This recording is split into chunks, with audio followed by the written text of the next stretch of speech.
Hello, hi guys.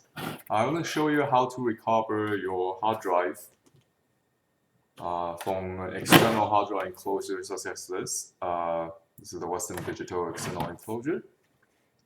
So what happened is I had two Western Digital external enclosure from way back a few years ago, and none of them was booting as I was testing 20 minutes ago. And so the solution to it, it could be either the hard drive that broke inside, which looks something like this. That's what Western Digital have inside the enclosure. So it could be the hard drive that broke, which there are ways to fix it. If you really want the data out of it, I will make another video eventually to show you how to take it apart and replace the disk and silicon disk inside, or the pin head, or the motor. But today's video is really just the external enclosure. How to retrieve the hard drive, and once you retrieve the hard drive, you can get another. This one. This is like a laptop hard drive dock. You could just plug in a SATA drive and get your data out that way. So basically, my guess is because whatever that's on the external enclosure on this, it's probably a capacitor or something broke over time due to heat, or just it was designed to break. So once you get the hard drive out, if the hard drive was not broken, hopefully you can get the data out of from an external dock system for the hard drive. These are pretty cheap. These are like $20–$30. You can get it from Amazon. Okay, so in this case, I already opened this like 20 minutes ago, 10 minutes ago. So I know this one works, the hard drive inside works, and the plug-in and the system on this external enclosure from Western Digital, basically the external hard drive enclosure doesn't work. I think that's a problem, otherwise it wouldn't boot it on its own. Wouldn't need me to somehow get the hard drive out of the way. Okay, so this video is basically showing you how to get it out, how to get the hard drive out. These are the screw that belongs in here. I didn't put it back because I figured I'm gonna take it apart anyway. So to start this, it's very simple. There's actually no glue on this model. You just need any credit card. This is a gift card, used gift card. So what you do is so you just pick up the corner, and usually in the middle is best, and just pry it up. Since there's no glue, everything is in a click mechanism. So you just need to get it to click, and do that on all four sides. Got that? So there's a click, and just be patient. If you intend to put it back, then you need to be more gentle. Without actually damaging the plastic. Like, it's not the worst thing if you damage the plastic, but alright, so you just pry it up, and you do that on both sides. It's harder to do this while it's being recorded. There we go. Just need to find a weak spot. Get the credit card in. There we go. This is a good spot to start. And let's pry it up.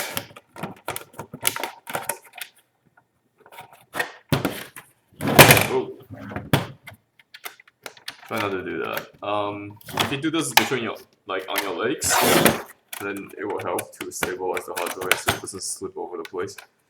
Since I'm trying to record this, I can't do that. Alright, there we go. Okay, once you get the both sides open, you could just like slide this to. It's not click over here. Alright. Then on this side is click, you see? And on the other side as well, so you want to slide your credit card through it. There we go. Universal access card. Alright, so you just open it like this way, as such. It's a sliding mechanism. And then you see this is a 500GB hard drive. This particular Western Digital hard drive design doesn't have any screws to retain the hard drive. Some other ones does, like this one. This is the older generation that I took apart. Unfortunately, this one, the drive inside is the drive that's bad, so the data I couldn't recover. But this drive is good.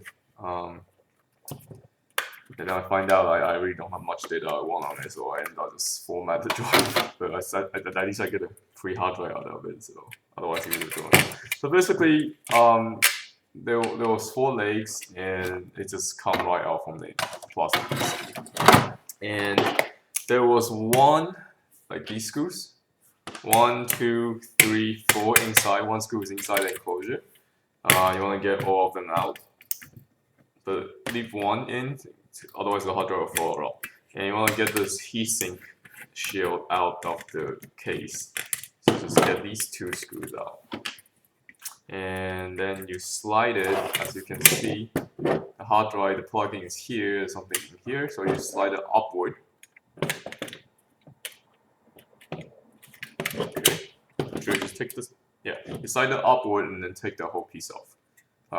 This is it. This is the board that's in control of everything. And this is the part that's broken. I'm guessing it's probably one of the capacitor that's bad, because everything else is surface mount. Unless it's I really don't know anything else could go bad, because it did receive power and it just wouldn't receive signals. I'm guessing it's probably capacitors, as that's the only weak link I can see on the board. Everything else is surface mount, so it's hard to tell without a microscope and testing. But it doesn't really matter. This part is cheap. You don't even need it. You just need to get the external hard drive is what we want, right? So do this out. Do soldering practice with it, and then you take all the screws out. Remember I told you there was one screw that was hiding here. I don't know. Most manufacturers like to design their drive that way. They make it very hard to take apart. There's always one screw hiding. But the general concept is pretty much the same. Take all the screws out. Any screw you can see, take it out. If you can't move any certain part, it just means that there was a screw hiding sometime on the plastic. In this case, it's on the heatsink, and it's on the metal shield and the board. So it's just hiding somewhere. After that, you can take anything. So it's basically simple concept. Take all the screws out. Okay, so this is the hard drive. That's it. Once you retrieve the hard drive, like I said, you can get external dock connector, dock thing, and you plug it in to USB to your computer, and you plug in the power and you turn on the power. My cable wouldn't reach. I'll just get it here, and then you turn on the power, and then it blinks, drive spins, and I pick up data, and everything's good. Yep. So once you're done, so that's my computer making the sound that is detecting this hard drive. Let me just turn this off. Alright, so once you're done, you got yourself a free, well, you salvage yourself a hard drive, and more importantly, your personal information and whatever you need to recover from your hard drive. I wouldn't put anything back with this because this thing I know is broken, but in the event that if your hard drive that broke because you plug it in and nothing works, you can keep this and plug in another hard drive, let's say from a Samsung or whatever. You could plug it in to another hard drive,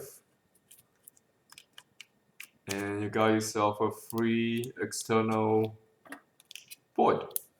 You just need to plug in power and USB. Then you can retrieve the data from this other drive, even though this one's broken. And if you still want to retrieve the data out of a broken drive, for example, this one, this is also Western Digital. It's an older generation, which came out of this enclosure. This right now is just a piece of plastic. I intend to put stuff in there, so it's a nice hiding place for valuable goods on the bookshelf. Well, actually, I probably shouldn't put my stuff inside a hard drive. That's also a good idea. You know, you can open this and then hollow it out and put money inside and close it. That's a good place to hide your money. But anyway, so yeah, so in this case, the drive is bad. It's making the clicking noise. So the board that's inside this external enclosure is good. I could keep that and use it on my other hard drives. However, this hard drive, if I really want to get the information now, what I could do is I could buy an exact same replica of the hard drive and then very carefully change. I'm guessing the pin is probably broken in this one because it's making the clicking noise. So I could change the pin, I can change the motor, and I can also change the circuit board. At least it's either one of those that's broken. So it's just the data disk, it's usually still good, always. But it just, alright, I'll make another video on that, but more on that later. Okay, thank you for watching. So this is how you salvage hard drive out of Western Digital external enclosure that goes out of service. Yeah, unfortunately this is junk now.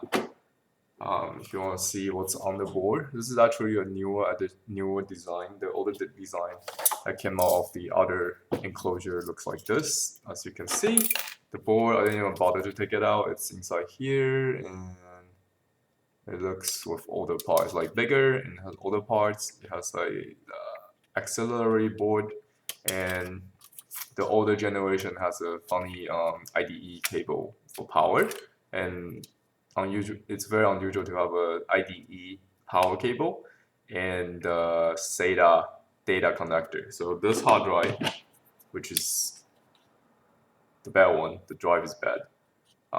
It's really weird because it was designed with SATA data connector and SATA power connector. However, it has an IDE like auxiliary power connector just for this design.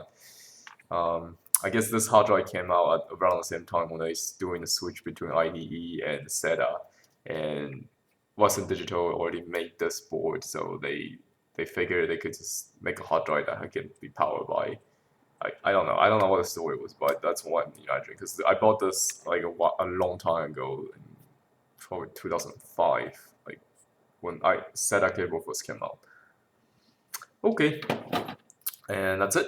I got my hard drive. I'm happy. I have an extra 500 gigabytes hard drive and got some of the file I want from it. Not a lot. I think most of the file I want is inside here, not this hard drive, since I have two external hard drives, and I have some information I want to get out of it, but I can't. It's inside here now, and I need to magically recover the data from this. Okay. Thank you for watching. Have a nice day. Bye.